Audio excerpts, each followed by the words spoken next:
Hope you had your giant's milk at hand, because this week's episode of Game of Thrones was all about preparations for a war with the Whites. This week, Jon tells Dany they're related, Arya and Gendry had a highly anticipated non-incestuous hookup, Theon is back, and that's cool, I guess. It's Sir Brienne of Tarth now, and the White Walkers have arrived. But where's the Night King? It's episode 2 of the final season of Game of Thrones. Here are a few things you might have missed. The callbacks to Season 1 continue this week, with this little tidbit from Ned and Robert's conversation in the Winterfell crypts in the first episode. If your sister had lived, we'd have been bound by blood. Well, it's not too late.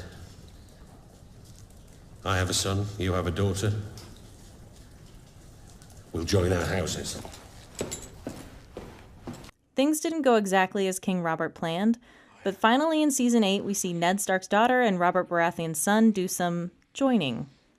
One of the most haunting parts of this episode is when we hear Podrick break out in song on the eve of battle. High in the halls of the kings who are gone. Jenny. The song Podrick sings actually has an interesting background, and it's a little Easter egg for book fans. It's called Jenny's Song.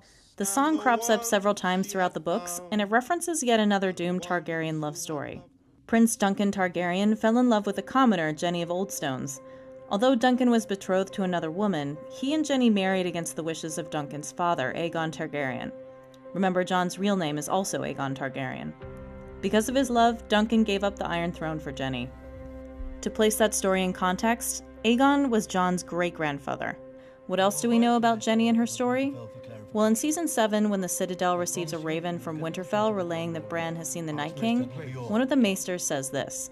It brings to mind the work of Jenny of Oldstones, the charlatan who claimed descent from the children of the forest. Don't forget the prophet Lodos, who promised that the drowned god would rise up and destroy Aegon the Conqueror. Lodos. Jenny also has a connection to the Children of the Forest, and one of the main prophecies of the series, the prince who was promised. According to the books, Jenny of Oldstones brought a woods witch to the Targaryen court, although she claimed the woman was one of the Children of the Forest. That woman prophesied that the prince who was promised would be born of their line.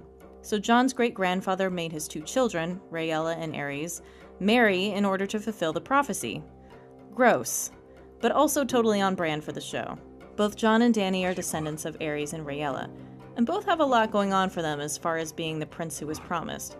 So which one is Azor Ahai reborn, who will defeat the darkness once and for all? Or is the prophecy just a red herring?